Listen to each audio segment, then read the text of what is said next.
నీ కొడుకు వీడే అని సర్వానికి తెలిసేటట్టు చేసి ఆ భగవాన్ గారిని కరకటాల వెనక్కి తోశాం. ఇప్పుడు నీ తల్లి ఈవిడే అని ఆ భగవాన్ గారి జ్ఞానోదయం చేసి రగిలి అగ్నిలో ఆత్యం పోద్దాం. అంబుల బొద్దులోని అస్త్రాలన్నీ ఒకేసారి ఖాళీ చేయకూడదు. అది ఖాళీ అయితే మన పని ఖాళీ. అయితే ఈ టైగర్ కి ఇంకా విశ్రాంతేనా? ఆ తల్లి కొడుకులిద్దరూ ఒకరి మీద ఒకరు కాలు దూకుని ఒకరంతో మరొకరు చూసుకున్నప్పుడు మనకు పూర్తి విశ్రాంతి. అయితే పార్ట్నరు, ఈ విరామ సమయంలో నా శిలా విగ్రహాన్ని అందంగా చెక్కిస్తాను.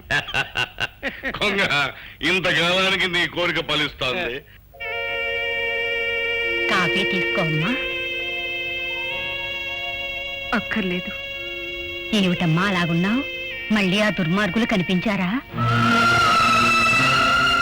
దుర్మార్గులు దూరం చేసిన బిడ్డ కనిపించాడు. కనిపిస్తే కన్నయ్యను చూసిన యశోదవు కావాలి కాని రావుణ్ణి దూరం చేసుకున్న కౌసల్యలాగా ఎందుకమ్మా బాధపడతావు?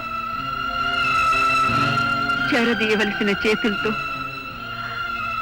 వాడి చేతులకి సంఖ్యలు వేశాను. సంఖ్యలు వేశావా? నువ్వు కన్న కలివని చెప్పలేదా? చెప్పలేకపోయాను. కని పారేసిందని కక్ష పెంచుకున్న వాడి మనసులో కనిపించి కూడా కనికరం లేకుండా సంఖ్యలు వేసిందన్న నిజం అగ్ని మంటలు రేపుతుందన్న భయంతో గొంతు విప్పలేకపోయాను. నుదుట తిలకం దిద్ది కళ్యాణ వేదిక మీద కూర్చోబెట్టవలసిన బిడ్డను కటకటాల వెనక్కి పంపించాను. ఈ దుస్థితి ఈ తల్లికి రాకూడదు సీతమ్మ, ఈ తల్లికి రాకూడదు. సార్, మిమ్మల్ని ఎస్పీ గారు పిలుస్తున్నారు.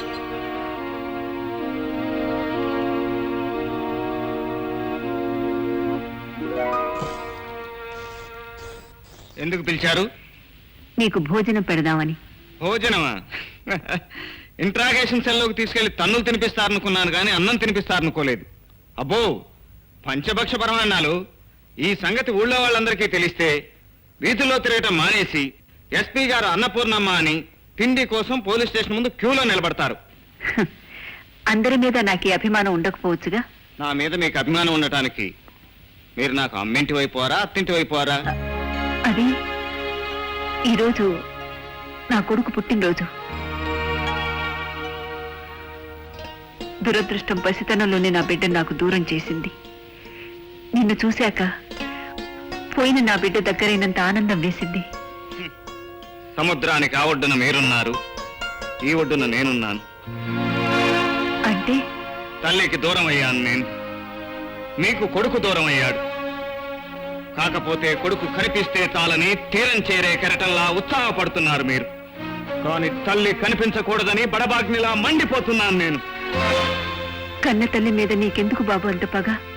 మనిషి ఆస్తి లేకుండా బ్రతకొచ్చు, అంతస్తు లేకుండా బ్రతకొచ్చు, అధికారం లేకుండా బ్రతకొచ్చు. కానీ అమ్మ అనురాగం ఆప్యాయత లేకుండా బ్రతకలేడు. నన్ను కన్న తల్లి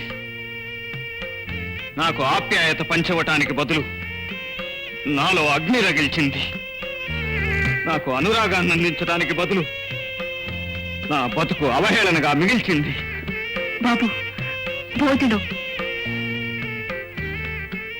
నాలో కన్న కొడుకును చూసుకుని భోజనం పెడతానంటున్నారు. కానీ నాకు కన్న తల్లి జ్ఞాపకానికి వచ్చి కడుపు కసితో నిండిపోయింది. ఖాళీ లేదు. మన్నించండి.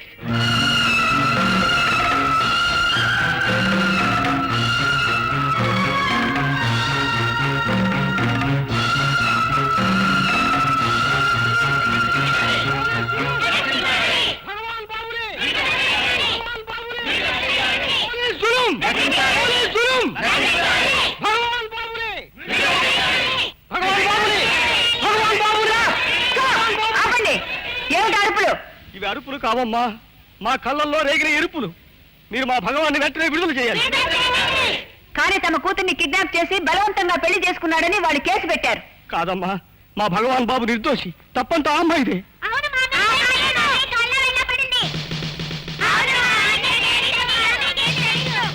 ఆ అమ్మాయే మా భగవాన్ బాబు కాళ్ళ వేళ పడి పెళ్లి చేసుకోమని గందరగోళం చేసింది. అవునమ్మా, వీళ్ళందరూ చెప్పేది అక్షరాలా నిజం. అందుకు సాక్ష్యం ఉందమ్మా. ఈ క్యాసెట్ చూస్తే జరిగింది ఏమిటో మీకే తెలుస్తుంది.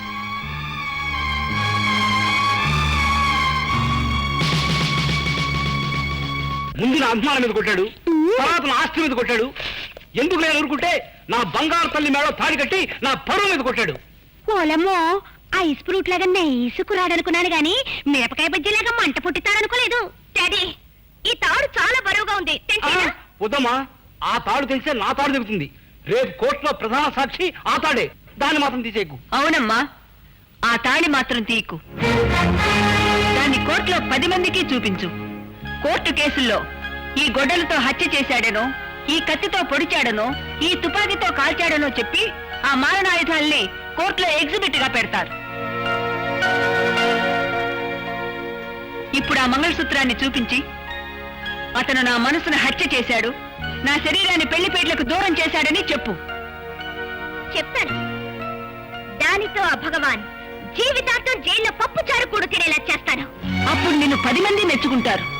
మొగుణ్ణి మొగసాలకు ఇచ్చిన వనితని కొన్ని పేపర్లు హెడ్డింగ్లు పెడతాయి. తాళి కట్టిన వాడిని జైలుకు పంపిన ఆధునిక స్త్రీ అని మరికొన్ని పేపర్లు అచ్చులు వేస్తాయి. వేసుకునివ్వండి, ఐ డోంట్ కేర్. అబ్బే, నిన్ను కేర్ చేయమని చెప్పట్లేదమ్మా, జరగబోయే భవిష్యత్తు చెప్తున్నాను. 10 మందిలో అల్లరైన నువ్వు మళ్ళీ పెళ్లిపేట్ల మీద తల వంచి కూర్చుంటావు. అది సిగ్గుతో తల వంచినట్లా, ఇది నా 2వ పెళ్ళని అవమానంతో వంచినట్లా. అతన్ని వెంటాడింది నువ్వు, అతన్ని రెచ్చగొట్టింది నువ్వు, అతనిలో కక్ష పెంచింది నువ్వు, అతను తాళి కట్టేలా చేసింది నువ్వు. భర్త బ్రతిగుండగానే తాళి తెంచి మరొకరిని కట్టుకోగల మనస్థైర్యం నీకుంటే అలాగే చెప్పు కోర్టులో. ఏమమ్మా, మీరు పోలీస్ ఆఫీసర్గా వచ్చారా, లేకపోతే అతని తరఫున రాయబారిగా వచ్చారా? రాయబారాలు యుద్ధాల్లో చంపుకునే వాళ్ళకి కానీ ఒద్దిగ్గా కాపురం చేసుకునే వాళ్ళకి అక్కర్లేదు. చూడండి వెంకటప్పయ్య గారు, 2వ కళత్రాన్ని తెచ్చుకున్నాను కదా అని కూతురికి కూడా 2వ పెళ్లి కొడుకుని తీసుకురావడానికి ప్రయత్నించకండి. సత్య, ఆడదాని జీవితం చిగురుటాకు లాంటిదమ్మా. అది వసంతాన్ని కోరుకోవాలి గాని వడగాల్ని కోరుకోకూడదు. ఇదిగో, నువ్వు ఈ కేసు విత్డ్రా చేసుకుంటున్నట్టు దీనిలో రాసి తీసుకొచ్చాను. తాళి కావాలనుకుంటే దీని మీద సంతకం పెట్టు. నలుగురిలో ఎగతాళి కావాలనుకుంటే దీన్ని చించి పోగులు పెట్టు.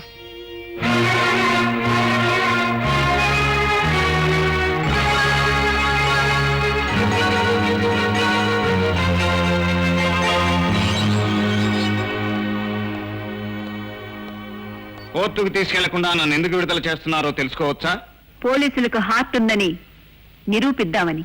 పోలీసులకు నేరం చేసిన వాళ్ళని చెయ్యని వాళ్ళని చిత్రహింసలు పెట్టి ఆర్టే గాని హార్ట్ ఉండదే. ఉందో లేదో ఇంటికి వెళ్ళు, నీకే తెలుస్తుంది.